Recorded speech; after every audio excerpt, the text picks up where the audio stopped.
হযরতে মরিয়ম আলাইহিসসালাম ও তার পুত্র হযরত ঈসা আলাইহিসসালাম মরুভূমির মাঝে একটি নির্জন ঘরে বসবাস করতেন। তাদের সঙ্গে আর কেউ থাকতো না।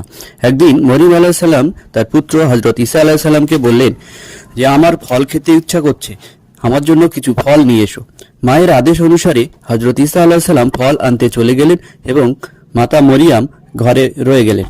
এমন সময় মালাকুল মউত হযরত আজরাইল আলাইহিসসালাম তার সামনে এসে উপস্থিত হলেন এবং হযরত আজরাইল আলাইহিসসালামের ভয়ঙ্কর রূপ দেখে অত্যন্ত ভীত হলেন এবং আতঙ্কিত হয়ে পড়লেন মরিয়ম আলাইহিসসালাম এবং জিজ্ঞাসা করলেন, আপনি কে এবং কি উদ্দেশ্যে এখানে এসেছেন? হযরত আজরাইল আলাইহিসসালাম বললেন, আমি আজরাইল এবং আল্লাহ পাকের নির্দেশে আপনার এখানে এসেছি আপনার জান কবজ করার জন্য। দুনিয়াতে আপনার সময় শেষ হয়ে গেছে, আপনি এখন পরপারের যাত্রী হওয়ার জন্য প্রস্তুতি গ্রহণ করুন। আজরাইল আলাইহিসসালামের কথা শুনে মরিয়ম আলাইহিসসালাম বললেন, হে মালাকুল মউত, আমাকে একটু সময় দিন। আমি আমার প্রাণের থেকে প্রিয় পুত্রকে ফল আনতে পাঠিয়েছি, সে এখনই ফিরে আসবে। দুনিয়া থেকে চিরবিদায়ের পূর্বে তার সাথে একবার দেখা করতে চাই এবং তাকে দু চারটে উপদেশ দিয়ে যেতে চাই। অতএব সে ফিরে আসুক, তারপর না হয় আমার জান কবজ করবেন। হযরত আজরাইল আলাইহিস সালাম বললেন, হে মরিয়াম, এই কাজে এক মুহূর্ত বিলম্ব করা আমার পক্ষে সম্ভব নয়। আল্লাহ রাব্বুল আলামিন প্রত্যেকটি প্রাণের জন্য একটি সুনির্দিষ্ট সময় নির্ধারণ করে দিয়েছেন। সেই সময়ের একটু আগে বা পরে, এগিয়ে বা পিছিয়ে দেওয়ার মতো শক্তি বা অধিকার আমার নেই।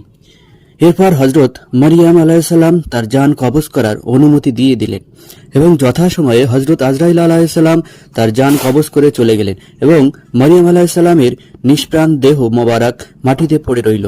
কিছুক্ষণ পর হযরত ঈসা আলাইহিসসালাম ফল নিয়ে ফিরে এলেন এবং দেখলেন তার মা ঘুমিয়ে পড়েছেন, তাই তিনি তাকে আর ডাকলেন না। কিন্তু দীর্ঘ সময় অতিক্রম হওয়ার পর কোনো সাড়া শব্দ না পেয়ে তিনি মাকে নাড়া দিয়ে দেখলেন এবং বুঝতে পারলেন মা মরিয়াম আলাইহিসসালাম এই পৃথিবী থেকে চিরবিদায় নিয়েছেন এবং মায়ের এমন হঠাৎ মৃত্যুর জন্য তিনি অত্যন্ত দুঃখিত এবং ব্যাকুল হয়ে কাঁদতে লাগলেন। তার এমন করুণ অবস্থা দেখে পশু পাখিও কাঁদতে লাগলেন। কিছু সময় অতিবাহিত হওয়ার পর হযরত ঈসা আলাইহিস সালাম মায়ের দাফন কার্যে মনোনিবেশ করলেন, কিন্তু এমন এক জায়গায় তিনি বসবাস করতেন যেখানে আশেপাশে কোনো মানুষ থাকতো না। তাই তিনি মায়ের দাফন কাজে সাহায্যের জন্য লোক অনুসন্ধানের জন্য তিনি বেরিয়ে পড়লেন। কিছু দূর যাওয়ার পর কয়েকজন লোকের সঙ্গে তার দেখা হলো এবং তিনি তাদেরকে তার মায়ের দাফন কাজে সাহায্যের জন্য অনুরোধ করলেন। তারা হযরত ঈসা আলাইহিস সালামকে বললেন, হে আল্লাহর নবী, আমরা মানুষ নই, আমরা আল্লাহর ফেরেশতা। আমরা মূলত আল্লাহর আদেশে আপনার মায়ের দাফনে সহযোগিতা করার জন্যই এসেছি। আমরা হযরত মরিয়ম আলাইহিস সালামের দাফনের জন্য কাপড়, সুগন্ধি ও আনুষঙ্গিক জিনিসপত্র সঙ্গে নিয়েই এসেছি। অতঃপর হযরত ঈসা আলাইহিস সালাম ফেরেশতাদেরকে সঙ্গে নিয়ে তার মায়ের দাফন কাজ শেষ করলেন। মায়ের ইন্তেকালের পর হযরত ঈসা আলাইহিস সালাম বাইতুল মুকাদ্দাসে ফিরে আসলেন। কিছুদিন পর আল্লাহ রাব্বুল আলামিন একটি ওহী নাজিলের মাধ্যমে হযরত ঈসা আলাইহিস সালামকে ইনজিল কিতাব দান করলেন এবং নতুন শরীয়ত দান করলেন এবং এই কিতাব অনুসারে মানুষকে দ্বীনের পথে আহ্বান করতে আদেশ করলেন। আল্লাহর আদেশ অনুসারে হযরত ঈসা আলাইহিস সালাম একদিন এক জনসমক্ষে উপস্থিত হয়ে বললেন, হে আল্লাহর বান্দাগণ, আল্লাহ রাব্বুল আলামিন আমার উপর নতুন শরীয়ত ও কিতাব নাজিল করেছেন এবং এখন থেকে তোমরা এই নতুন কিতাব অনুসারে এবং শরীয়ত অনুসারে জীবনযাপন করতে থাকো, কারণ এটা আল্লাহর আদেশ। কথা শোনা মাত্রই ইহুদি বনি ইসরায়েলের লোকেরা অত্যন্ত ক্ষিপ্ত হয়ে উঠল এবং তারা এটাকে ঈসা আলাইহিস সালামের ষড়যন্ত্র বলে মনে করল। তারা হযরত ঈসা আলাইহিস সালামকে এই ষড়যন্ত্রের পরিকল্পনা থেকে বিরত হতে বললেন, না হলে তারা হযরত ঈসা আলাইহিস সালামকে হত্যা করার হুমকি দিল। হযরত ঈসা আলাইহিস সালাম বললেন, তোমরা হত্যা করার ভয় দেখালেও আমি একজন আল্লাহর নবী হিসেবে আল্লাহর আদেশ মতে, এই নতুন শরীয়ত মতে মানুষকে আল্লাহর পথে আহ্বান করা থেকে বিরত থাকতে পারি না, কারণ এটা আমার দায়িত্ব এবং কর্তব্য। তোমাদেরকে আমি বিশেষভাবে অনুরোধ জানাচ্ছি যে এই নতুন বিধানকে মেনে নেওয়ার জন্য, না হলে তোমাদের উপর আল্লাহ রাব্বুল আলামিন আযাব নাজিল করবেন, যেমনভাবে পূর্বে উম্মতদের উপর নাজিল হয়েছিল। হযরত ঈসা আলাইহিস সালামের এই শরীয়ত প্রচার হওয়ার সঙ্গে সঙ্গে কিছু লোক কলেমা পড়ে ইসলাম ধর্ম গ্রহণ করলেন। ঠিক তখনই হযরত ঈসা আলাইহিস সালাম ইহুদি ইসরায়েলদের মধ্যে নানা মুজিজা প্রদর্শিত করলেন। নবীর এমন মজেজা দেখে অসংখ্য মানুষ হেদায়েতের পথে আসলেন, কিন্তু যারা বদনসিব ছিল তারা নবীর বিরোধিতা করতে থাকলো এবং হত্যার পরিকল্পনা করতে থাকলো। হযরত ঈসা আলাইহিস সালামের অনুসারী বনি ইসরায়েলের লোকেরা তাদেরকে বোঝানোর চেষ্টা করলো যে হযরত ঈসা আলাইহিস সালাম আল্লাহর প্রেরিত একজন খাস নবী এবং তিনি তোমাদের যে সকল মজেজা দেখিয়েছেন তিনি যে নবী তা প্রমাণের জন্য যথেষ্ট। হযরত ঈসা আলাইহিস সালাম একদিন জনসমক্ষে বললেন, হে আল্লাহর বান্দারা, আল্লাহ রাব্বুল আলামিন মুসা আলাইহিস সালামকে শনিবারের দিন ইবাদতের জন্য নির্দিষ্ট করে দিয়েছিলেন আর আমাকে দিয়েছেন রবিবারের দিন। অতএব তোমরা এখন থেকে প্রতি রবিবার সমস্ত কাজকর্ম বন্ধ রেখে আল্লাহ পাকের ইবাদত করবে এবং পবিত্র কিতাব ইনজিল পাঠ করবে এবং সমস্ত মানুষকে হেদায়েতের পথে আহ্বান করবে। আল্লাহর এই হুকুম অমান্য করলে তিনি অসন্তুষ্ট হবেন এবং তোমাদের উপর আযাব নাজিল করবেন। অতএব হে বনি ইসরায়েলের লোকেরা, আমার এই দাওয়াত কবুল করে নাও। এবং তোমাদের নিকট আরো একটি সুসংবাদ আমি দিতে চাই, সেটি হলো আমার পর তোমাদের নিকট আরো একজন নবী আসবেন যার নাম হবে আহমদ।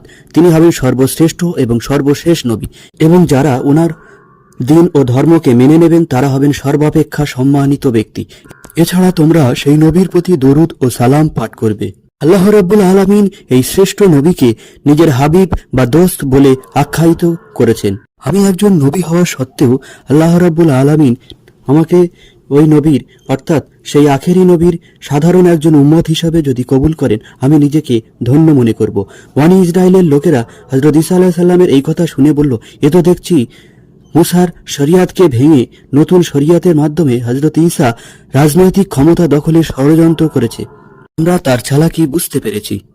এরপর বনি ইসরায়েলের লোকেরা তারা জেরুজালেমের বাদশাকে সব ঘটনা জানিয়ে হযরত ঈসা আলাইহিস সালামকে দুনিয়া থেকে চিরদিনের জন্য মুছে ফেলার জন্য ষড়যন্ত্র করল। এবং জেরুজালেমের এই বাদশাহ গোপন আলোচনায় বলল যে তোমাদের পূর্বপুরুষদের ধর্মকে নিশ্চিহ্ন করে ষড়যন্ত্র করে নতুন ধর্ম কায়েম করতে চায় তাকে হত্যা করার জন্য সব রকম সাহায্য করতে আমি প্রস্তুত। তারা হযরত ঈসা আলাইহিস সালামকে হত্যা করার জন্য তাকে অনুসরণ করতে থাকলো এবং একা পাওয়ার জন্য অপেক্ষা করতে লাগলো। ফলে হযরত ঈসা আলাইহিস সালামের অনুসারীরাও হযরত ঈসা আলাইহিস সালামকে পাহারা দিতে থাকলেন।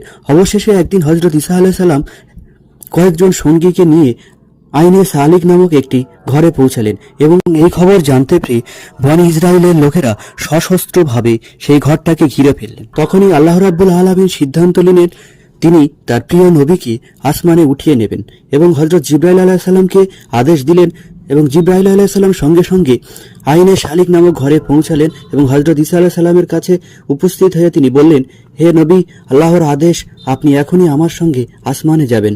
এবং এরপর হযরত ঈসা আলাইহিস সালাম জিবরাইল আলাইহিস সালামের সঙ্গে চতুর্থ আসমানে চলে গেলেন এবং সেখানে তার বিশ্রামের জন্য জায়গাও করে দিলেন।